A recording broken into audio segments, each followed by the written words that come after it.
The Endurance E-Racing World Championship Le Mans 24 Hours is brought to you by ESR Esports Network, Leap Gaming, Sim Lab, Husingfeld, Simplexity, Asetek, and AMD RYZEN RADEON.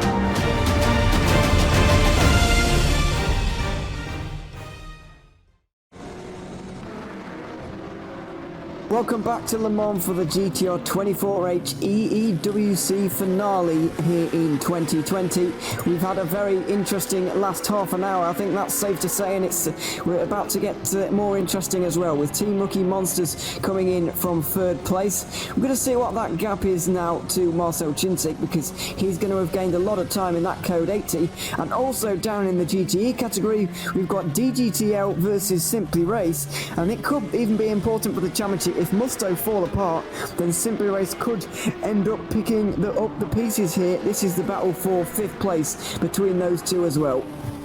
Yeah, plenty of action going on, and I wanted to keep an eye on what Rob Paul's doing, because as you mentioned, Peter Shaw's basically got a free pit stop. So Peter Shaw's about 3 seconds ahead, plus the time, having already made his pit stop. So all this time that Robert's sitting here, Peter's just driving away, and this is going to be probably over a minute's lead that IDOS have been given here for 2nd place, just because of that Code 60, which is just how it happens sometimes. Depends where you are on the track. And it seems that IDOS and Cincic were pretty much the only two people that really gained from what we've been seeing as well. So yeah, Paul's just coming out now, and yeah, it's going to be well over a minute that is in the lead. It's probably going to be nearer 65-70 seconds that lead is now, so that is looking really good for IDOS, who are now under a minute behind Alex Siebel for the number 5 Burst Edge Esports. And as well as that, Cincic is now only about a minute and a half behind Rookie Monsters. So loads of stuff happening all up and down this field as we have gone past the 1/3 mark, so that is going to be quite interesting. I worked it out a couple of laps ago, and if we go at this rate, we will do around 407 laps, give or take 1 or 2 laps. So even if it's about 405 laps, that's going to be well past the real life lap distance, which is 397, such is the name of the rFactor 2 developer. Is that right? Wow, I must be the only person on planet Earth who doesn't know that. Oh really? I just thought I'd mention that. I didn't think it was obvious, but or did you mean you genuinely didn't know that? I genuinely didn't know in any way. Oh, sorry, I thought that was sarcasm. No. I would be sarcastic to you off camera, but not on stream. Anyway, I actually didn't know that. I must be the only person on planet Earth who doesn't actually know, because it seems so obvious to me now. But yeah, there you go. And that was 2016. Or something. I thought it was one of the hybrid era, but maybe not. No, it was a little while ago, because the main issue with the hybrid era is they made the fuel tanks shorter. Ah, right. So they have to do a lot more pit stops, whereas back in the day they could go a lot longer. And I mean, I saw this thing from the 24 hours, the real life 24 hours Le Mans that happened about a month ago. The car that spent the least amount of time in the pit lane in LMP1 was still like almost an hour during the whole race, which is pretty incredible. Yeah. So 1/24 of every hour you spend in the pit lane just doing your pit stop, which is it's quite interesting how that works out. But obviously back in the day, Audi with their diesels going incredible fuel and distance mileage, which is quite incredible, and we would beat that by near enough 10 laps, which is quite incredible, because that's 30-40 minutes in how everything's worked out. Obviously that Code 60 we had slows things down a little bit here and there, and if we get any rain that will slow things down as well. So all these things factor in, but I just thought that's quite interesting that we could potentially break that. But what did you say the distance was in GTR history? You mentioned it earlier. In GTR 24H history, the distance record is 413 laps, set back in 2018, but that was a different classic car. That was the LMP1s that we used that year, and that was Undercover Sim Racing, who also obviously won that year. But the hypercar record, which was set last year, because we've only had 1 year of hypercars so so far. This is the second. The hypercar record is 382, but as you will recall, it rained last year. It may rain as well this year, so it might end up being quite close. Yeah, I always love little, almost silly records like that. Because at the end of the day, it doesn't really matter because the race is what it is. But it would be quite cool to do something like that. Yeah, I don't think we get for 13, looking at the times that we got, because you have to remember the hypercar isn't like a full-blown LMP1, so it is a little bit, I'd say it's probably about 5 seconds a lap slower, or give or take what an LMP1 does. So maybe 3 seconds. So it's not quite a fully fledged LMP1. So it's really just a big GT car. It's if you look at it, sometimes you mistake it for like the 720S GT3, because all it is like a GT3 kind of chassis with this huge wing on the back and some fins on the front and a big diffuser. It's sort of heavy and sluggish through the corners. It's not like nimble like the LMP2. It's quite an interesting car, actually. Yeah, it is indeed. Just seeing someone in the YouTube chat who has a Twitch clip of what happened to the DIS car. We'd love to see it, so if you can post it in the YouTube chat, that would be excellent, and we can give it a bit of a watch. Maybe not, I don't think we'll be able to put it on the actual stream, I don't think, but we can at least describe to you what happened. And they are still in the pit lane, by the way. They're now a minute behind Henrik Hoyer, who's taken over the lead of the race for Glam Racing, and they've still got about a minute to lose until they are falling behind DSR Nightmare. So they're in the pit lane at the moment. We'd love to see what happened to them, though. Hopefully we can get that posted in there, and we can get a little bit of a view on that before the next hour is out. And just one more thing on those distances, by the way, it was set in 2010 by the Audi R15 TDI, as you mentioned, diesel, which means they can spend an awful lot of time not in the pit lane, but I don't remember watching that race at all, because I wasn't interested in endurance racing one bit at that point, but there you go. I should have known that now. How dare you? Yeah, I was probably not very old, to be honest. Well, no I wasn't, but there you go. Haven't got the patience for that, but now I have, so there you go. Yeah, there's just something about endurance racing, as we said. There's something about almost the struggle to finish is quite an experience. So that's why all these teams, come and race year after year. Not just GTR 24H, but there's so many endurance competitions. As I said before, there's ones that literally just do like 4-hour races, so it's all like a mini endurance and things like that. And they're just packed on R52 because everyone loves endurance racing. And obviously here at GTR, we go that one step further with the 24-hour racing. As we've already mentioned, next year is going to be quite crazy.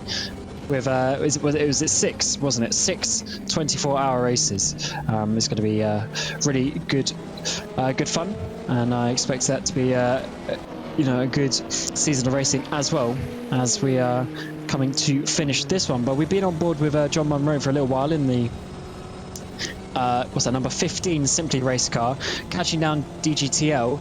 They were a little bit quicker last lap as well. So it is looking like they're going to be getting close, but they're not quite close enough just yet.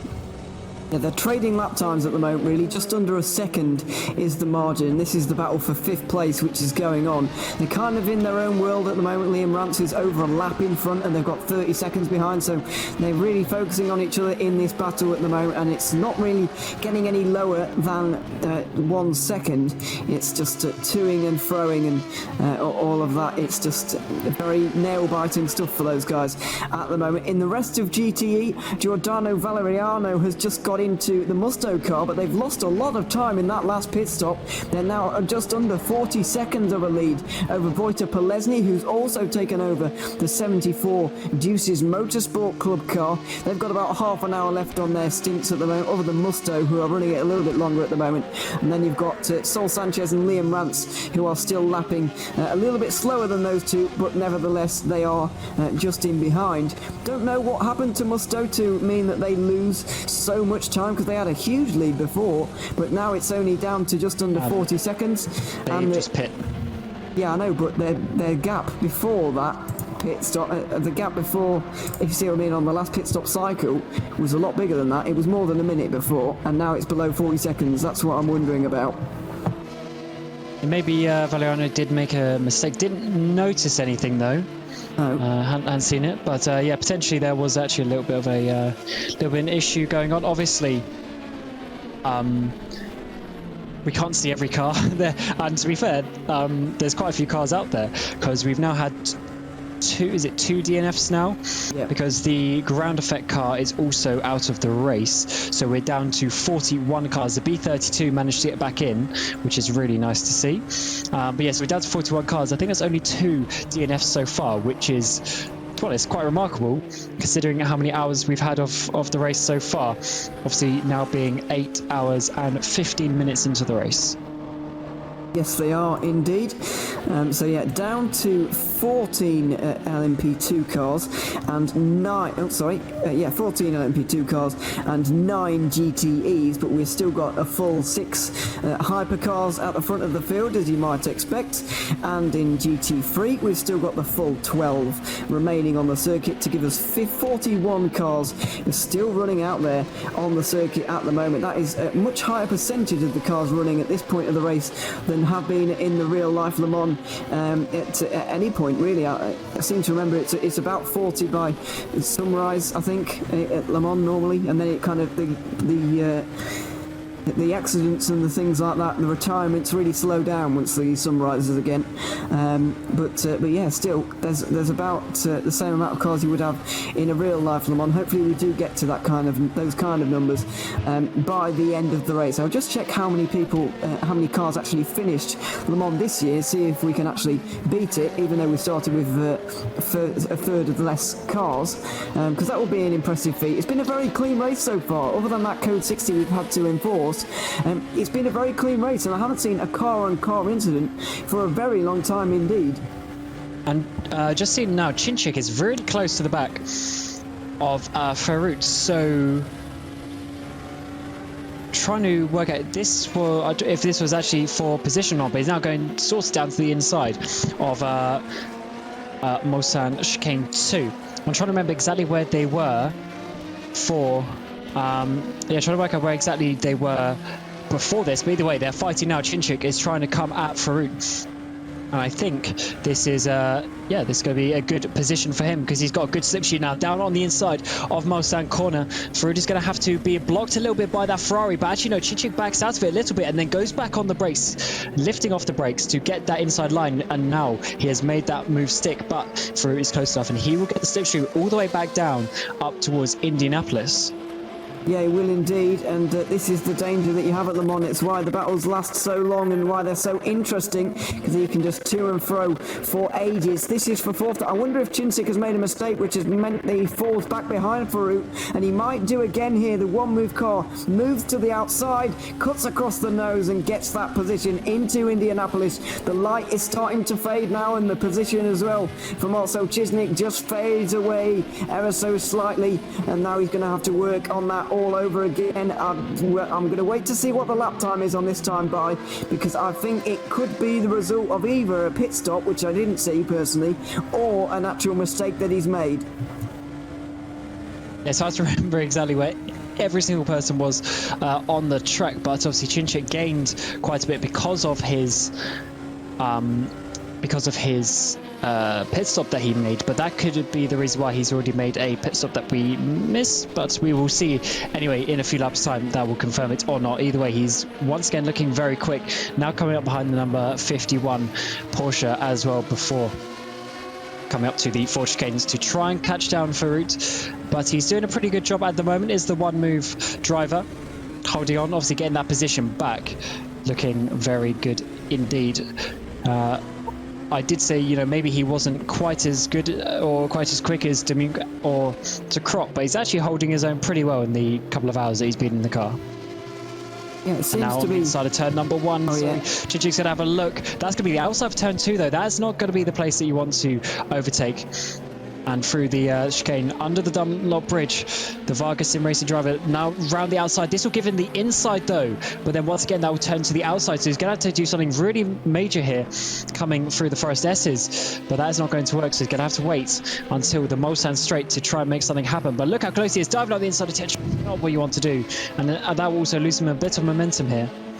Yeah, if he'd have just stuck behind and bided his time a little bit more, then he would have got a better run onto the Mulsanne straight, but it doesn't look like it's going to matter here. He pulls to the outside now. There is a bit of traffic in front, but I don't think it's going to matter either. They're now side by side, drag racing down the straight towards the first Mulsanne chicane. Outside line for Chinsik. He's going to have to be brave on the brakes, but he isn't quite brave enough. Farouk holds his ground, and now through the chicane they go. Good exit though for the Varga Sim Racing car, and now they get onto the back of the Corvette. He uses the Corvette slipstream, and then he uses the prototype slipstream that he's got in front of him, and now I believe he's going to get to the inside. This could be the move now, because he's got the inside line that he was trying to get last time. They're drag racing once again. It's an awfully long way until they get to the chicane. Is he going to be brave enough on the brakes? Yes, he is. The inside line has paid dividends for him there, and he gets the place.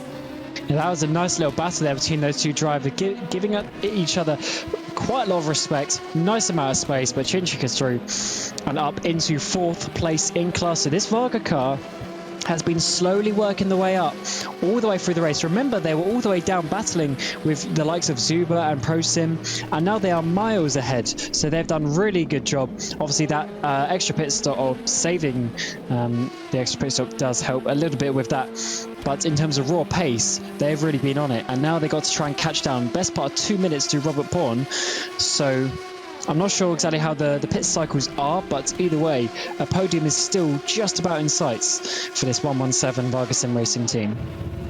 There it is indeed, and not too far away from it either. It's a big margin that they're going to have to close, but there's a long way to go, so it's always possible that it could be closed now.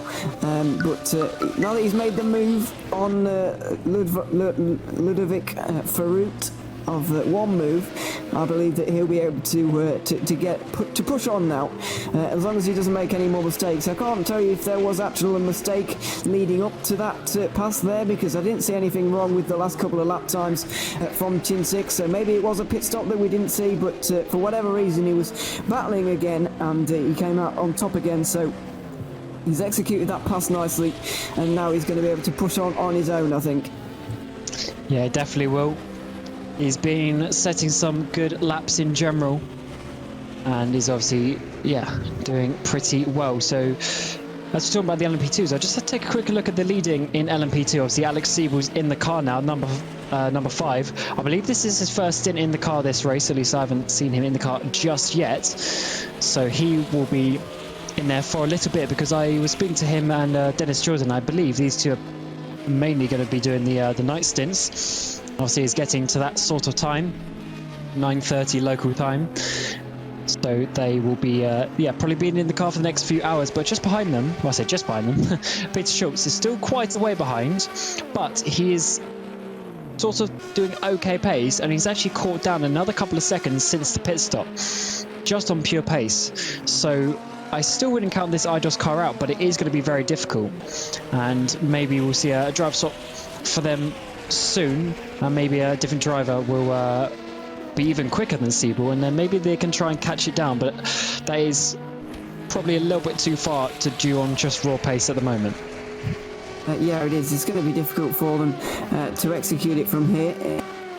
A long race, but they've got a good driver lineup here, so they could definitely do something, pull a bit of a surprise out of the bag maybe, but it's been mostly Luca D'Amelio, Henry Drury driving that car today, saving the likes of Alistair Long, etc. for a little bit later on. I'm getting mixed up between IDOS and Rookie Monsters here. So Alistair Long is a driver for Rookie Monsters, but ignore what I said about Henry Drury. Yeah, you got the pistol around. Alice Long is in the IDOS entry, I believe. Yeah, and Henry Drury drove for Rookie Monsters earlier. That's what I'm getting confused about. Yeah, Peter Schultz is in there at the moment. We've got Enzo Fazzi, Luca D'Amelio, and a name that I'm not even going to attempt to say on the stream right now. I hope he doesn't crop up towards the middle of the night, because that is going to be an issue.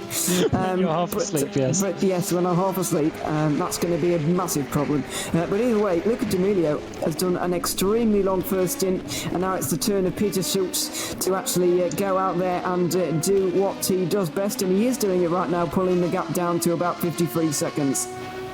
I think it's Abdurrahmanov. Right, that sounds about right. I practiced it in my head earlier, but I've forgotten, if I'm honest.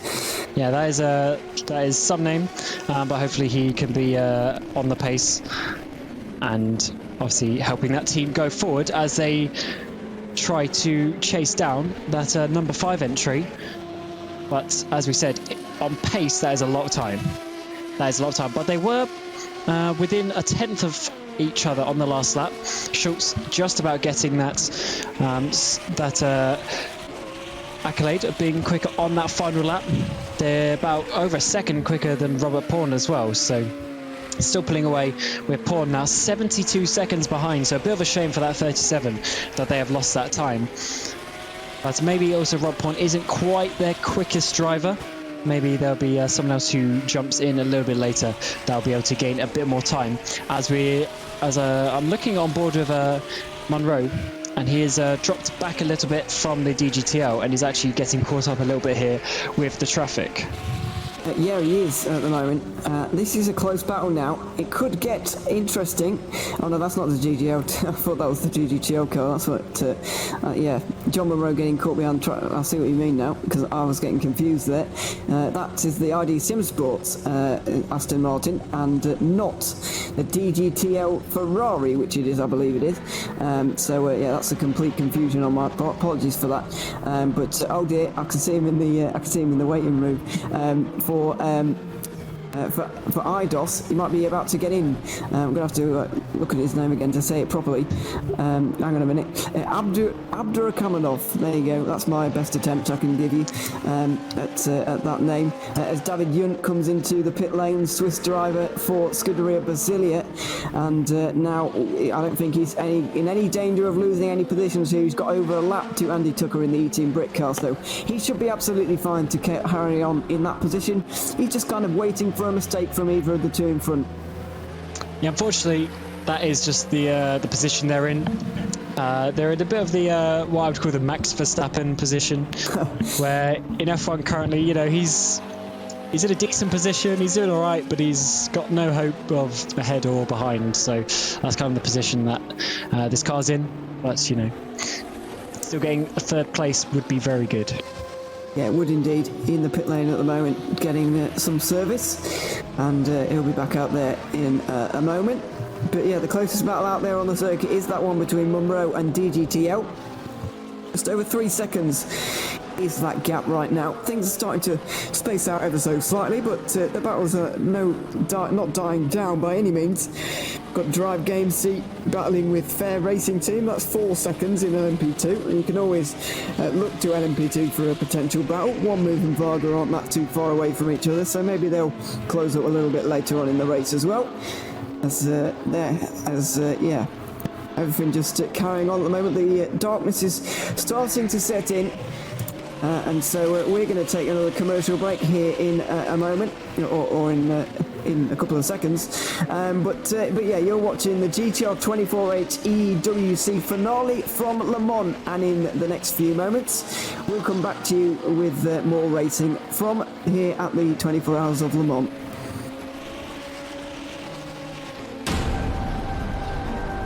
The Endurance E-Racing World Championship Le Mans 24 Hours is brought to you by ESR Esports Network, Elite Gaming, Sim Lab, Husingfeld, Simplexity, Asetek, and AMD RYZEN Radio.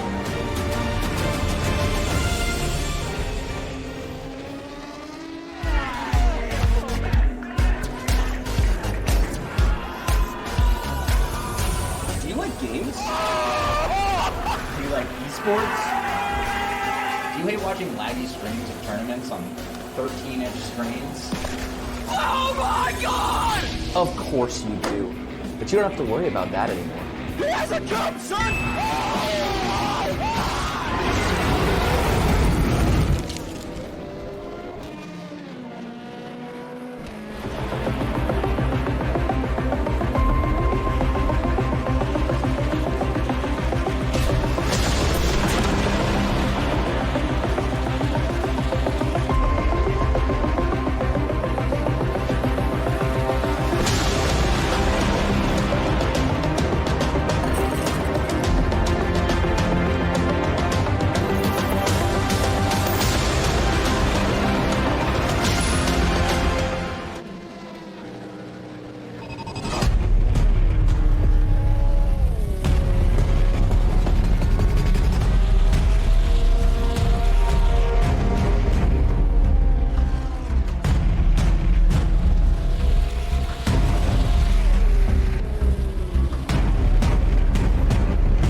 Complexity is a Danish designer and manufacturer of high-grade sim racing platforms. There are 3 different levels of platforms come in a variety of colors and configurations. Choose from the V4, built from 40 by 40mm extruded aluminium profiles, the V8 built from 80 by 40mm profiles, and the high-tier V12 built from 160 by 40mm extruded aluminium profiles. Prices range from 470 to 750 euros. Go to facebook.com/simplexity.eu and start a messenger chat to inquire more about the options for colors and customization.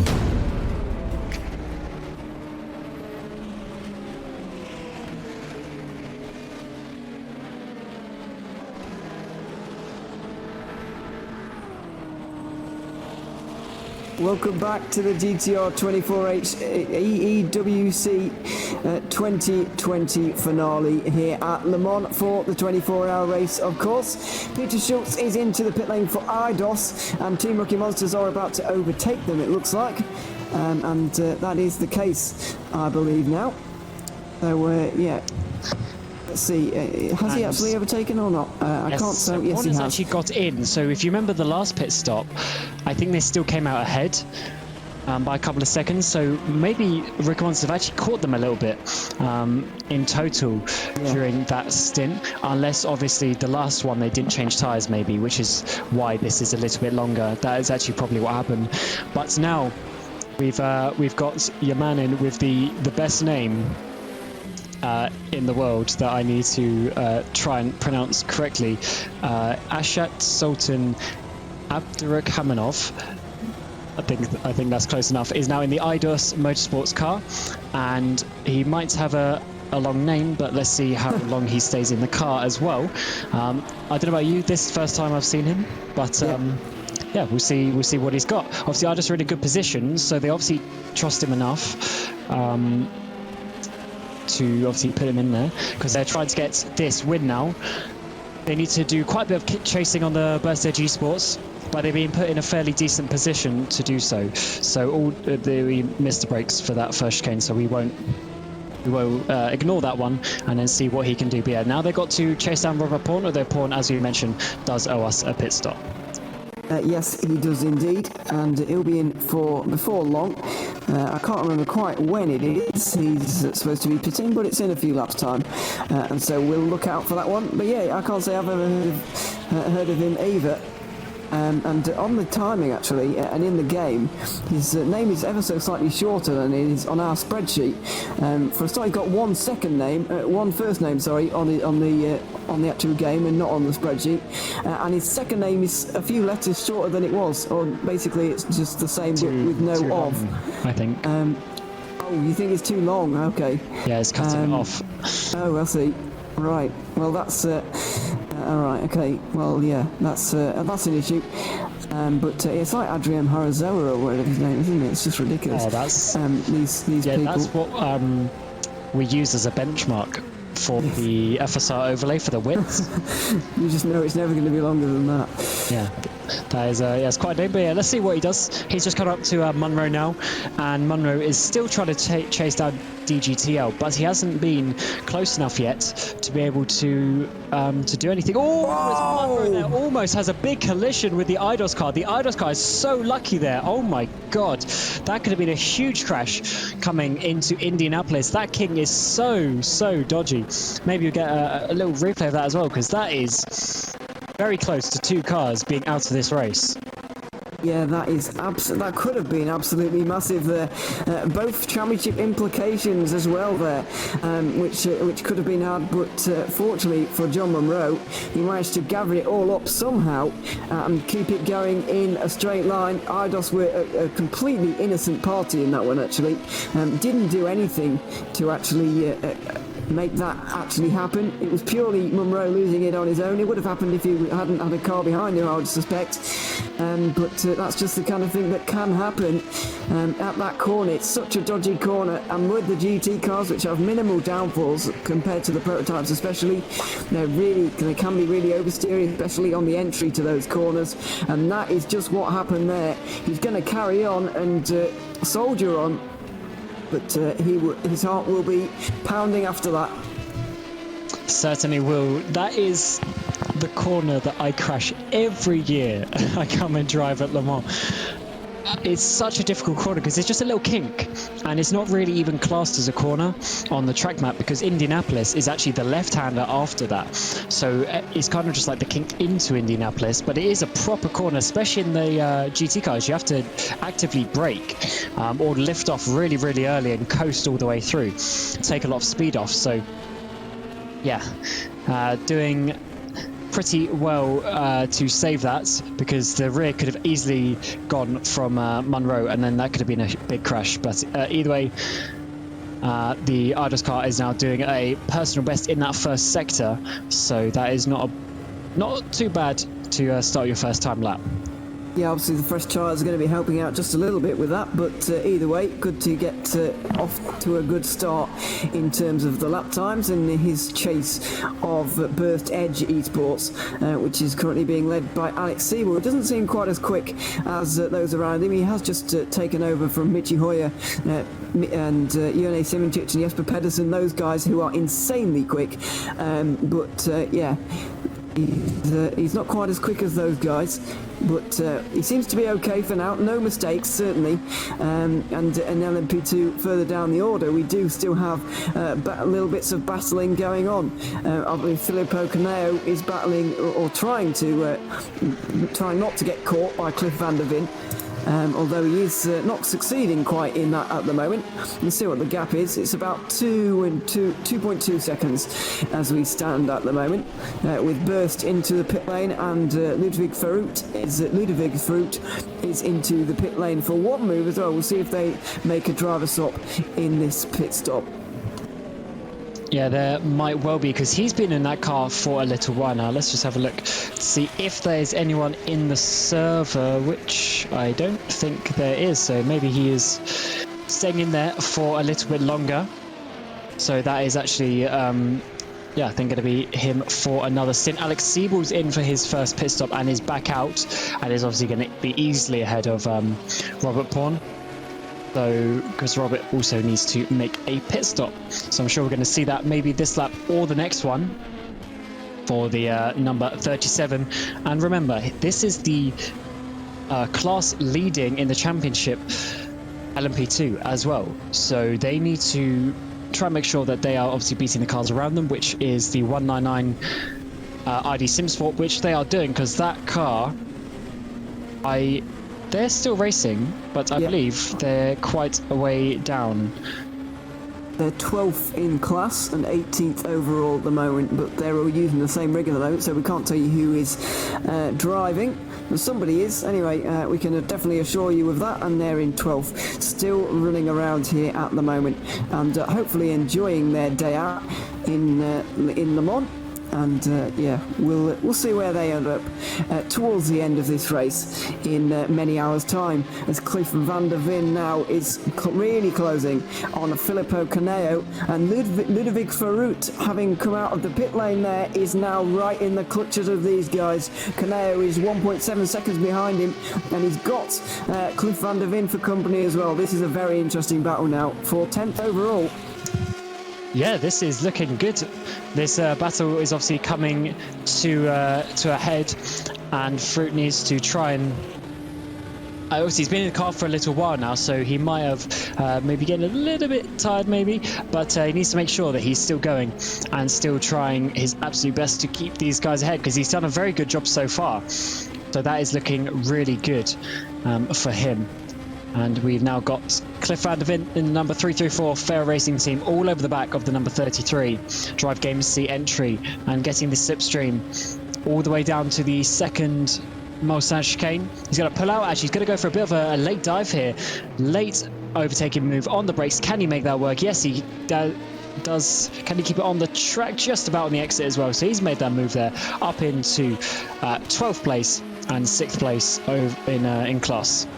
Yeah, he has indeed, and that move was coming really. Filippo Caneo has just got into that car, and he doesn't seem to be hitting the ground running, I'm afraid. Not quite as quick as his teammates a little bit earlier on, and maybe he's going to be caught by the likes of James Zuber, who's just gone into the Drillers Esports car just behind. It's a real shame to see Drillers Esports so far down, but I think they're going to be the primary entertainment for the next few hours, to be honest, because I think they're still out of position, really, still recovering from that crash they had early on. And they're trying to catch up to Drive Game C, Fair Racing, all of those guys, and I think they'll be able to in the next few hours.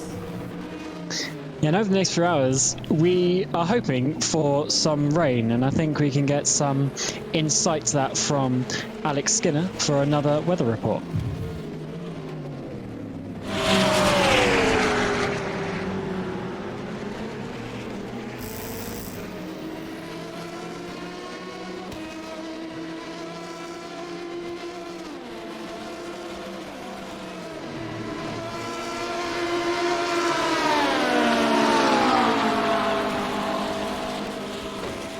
Last time he talked to us, we were expecting big things actually in the next few hours, but there's no rain has actually materialised since the last time we spoke. So, yeah, that's a little bit of a disappointment, but it looks like it's going to hit at the worst possible point in this whole 24 hours, really, when it gets to the night time. Yeah, night and rain is one of the worst combinations, because you also can't actually see. But now I believe Alex has the right microphone, and hopefully we should be able to hear him this time. Hello, Alex. Yeah, I'm here. I am here with a weather forecast ready, guys, if you are. Hello, everyone. Welcome back to the 7th South weather forecasting couch. We've fixed all the technical difficulties. Should I...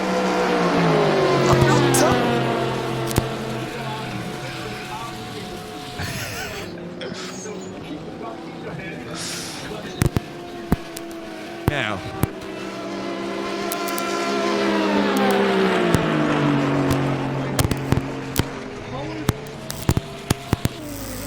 Now it's what to do, right, so that it doesn't break. Yes. Right, I'm going to have to sit like this. Welcome everybody, ladies, for the third time to the weather forecasting couch. I'm trying not to break the microphone for the third time tonight, but as you can see, ladies and gentlemen, it's getting very, very wet near the circuit, and within the next half an hour to an hour, we only think it's going to get very, very wet indeed on the circuit. It's going to be looking to get very wet during the night, and of course, not long until myself and Yusuf are back on the desk either, so we're going to have some good fun taking you through the action there. But of course, Cameron and Ewan, it's a great time to maybe start talking about the wet strategy, because it's not going to be long now. Timing, we're going to be switching at the next break, so yeah, you obviously get the lucky weather with that. And just to sort of build up to that, you have to remember, for the hypercars, as long as they've done their practice, they should know this. They're not going to be pitting for the wet tyres anytime soon. There isn't a intermediate. There is only there is only dry and wet tyres, which means that they are basically going to stay out on the wet tyres, on the dry tyres for as long as they can until it's literally impossible to drive before going to the wets, because as I mentioned, those wet tyres just don't heat up and you don't get any sort of life or performance out of them. Whereas the LMP2s, it is the opposite. You'll probably see them go to the inters fairly quickly, and then once they get to the wets, they can do so many stints. They could probably do 3, maybe even up to 5 stints on a wet set of tyres. So that strategy is going to be rather interesting. Unfortunately, my knowledge of the wets in the 2 GT categories isn't the best, but I'm sure some people will at least try and double stint them, because that obviously saves you some time, as we see here in the LMP2s normally. Yeah, in the dry it's possible, so why not in the wet as well? But that doesn't sound like a recipe for disaster at all in the hypercars, driving until it's impossible to actually continue on. Well, presumably driving until it's impossible to go on will mean driving until destruction, really. Some people did. Car. Some people did last year, but yeah, it's purely because the wet tyres, they're just slow, basically. So it's quicker to stay out on the dries and struggle than it is to go on the wets. At least that's the experience that I and others have had, and I don't believe the tyres have changed since then. So yeah, they're only like extreme wet tyres. When it's normally raining, it's pretty fine. Yeah, Sorry? Unless we get massive incidents, I don't think we're going to see the phenomenon where the LMP2s are actually faster than the hypercars because of the straights at Le Mans. Surely they've got to be able to make up that advantage that they lose in the corners. Yeah, I mean, obviously in the VEC round a couple of weeks ago, we did see the LMP2s on the front row, for instance, and LMP2 on the second row as well. And it was all sort of mixed up, but that's because that was at Silverstone. It has sort of quite a lot of corners and things as well. Whereas here, as you say, with the straights, I do believe the hypercars will be able to keep ahead on lap speed. But as always, the LMP2s have such a small fuel tank that they will never be able to challenge actually for position with that. Yeah, they have to keep pitting. That's the main thing. And they're definitely starting that period. If it rains now, for example, they're going to start 7 laps, 6 laps back from the actual race leader. So that's an awful lot of time to be making up. And unless something catastrophically goes wrong for those in the lead, we can't see anybody from the LMP2 category even remotely getting on the podium in this race if things go according to plan for the hypercars. But James Zuber of the Drillers Esports team have just been into the pit lane. He was absolutely flying before his pit stop, though. You saw him about 12 seconds back from Filippo Caneo, and next time I looked, he was only 3 seconds back. Unfortunately, he came into the pit lane, but he was absolutely flying out there, and he could jump some cars with this little undercut strategy he's got going on. Well, he is kind of off strategy because he looks to be over a minute behind those guys. They look to have been made the same amount of stops up until this point, so I think he is this amount of time off them. However, he is really, really fast from what I could see there. And maybe Ernest Lappens was correct. Ernest Lappens did say that he was pretty certain he wasn't the quickest driver, so maybe James Zuber is the one for PINSIM's Drillers Esport, the number 17 LMP2. So we'll have to see how that one works out. He's been in the car for already one stint. Maybe they'll keep him in there a little bit longer as he's trying to obviously catch down the cars ahead. But as you say, he is quite a way behind now, so because of the pit stops, so he will need to keep pressing on.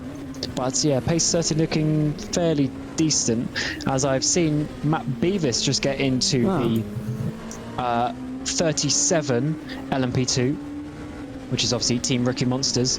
So they are now back to being 80 seconds behind the IDOS car. Yes, they are indeed. That's kind of sorted itself out once again. But Ernest Lappin seems to have been correct. He said that he and Blake Checketts were the slowest 2 drivers in that car, and that was quite an ominous thing to hear actually from him a little bit earlier on. So only getting faster at this point. Maybe James Zuber is faster, but Jamie Tafe, I don't really know how to say that, Tatoué or something like that, is going to be getting in a little bit later on, and Bojan Bogdanov is going to be getting into that car later on as well. So only getting faster from this point and getting faster into the dark. Maybe the most experienced, fastest drivers are going to be getting towards the rain period as well. So that could really benefit them throughout the latter portion of this race. Yeah, Bojan is very, very quick. I raced for Drillers at the Spa 24 last year, 2019, where there's that famous gif of me hitting the pole on the straight, so we won't talk about that. But Bojan was in the sister car. I was with Duber, Frolic, and I think Mantis Rekas, but in the other car, Bojan was there, and he was so fast. For whatever reason, so I expect him to be getting in that car and going very quickly, especially at night. I mean, I remember he was like 2 seconds a lap quicker than me in Spa at the night. So hopefully he is hopefully for Drillers he is quick enough there. But we just saw the Fair Racing team car get a little bit too close there to Simply Race. I don't think they'll be too happy about that with the lapping. Just had a little bit of contact there before Tete Rouge. Yeah, Simply Race have made a pit stop, by the way, which is why they're so far behind DGTL at the moment. They were fighting it out almost a little bit earlier on, but now they are not doing that because they made a pit stop, did Simply Race. So Matt Webb is back into that car now, driving it once again. And interestingly, the AC Sim Motorsports car, the AAA, is now making its way back through the GTE field. I can't quite remember what's happened to them, but they've had a pretty disastrous race here today. Fortunately for us, though, and fortunately for them as well, as I say, oh dear, have I just cursed them? They've just flashed it. Oh, I have. They've spun out of the Mulsanne corner there, and they're waiting now for a gap in the traffic to spin it around. Oh, be careful. This could be quite dangerous. This is dangerous now, coming up towards the Mulsanne corner. It's totally blind. He's gone for it now, but he's only managed to get halfway across. He manages to reverse it out of the way, and well done for doing that cleanly. Craig Hyde, who's currently driving that car, and I hope he hasn't got damaged because that would be completely and entirely my fault. Yeah, they've been making a great recovery up until this point, having had issues earlier on in the race, as that was nearly an accident as well. This is not going well at all. I'll probably just stop talking about them now because otherwise it's going to be an issue. I know, maybe he didn't hit the wall, so I don't think he's got suspension damage. So yeah, that's not too bad for him. But this is an AC Sim Motorsports were a team who they wanted me to drive that LMP2, but obviously I had commentary duties and other things. Always he goes for a spin here into Arnage. Can he keep that out of the barrier? Yes, he just about can, but that's going to be close to the corner on the exit, and yeah, he needs to take a breath, allow what's happened to have happened, and to try and calm down a little bit. As the 46 DIS SR Lab car has DNF, that is not the championship leading one, that is the sister car, but they have left the race. And we didn't actually mention at the time, but the 72 of Ground Effects have also left the race. Yes.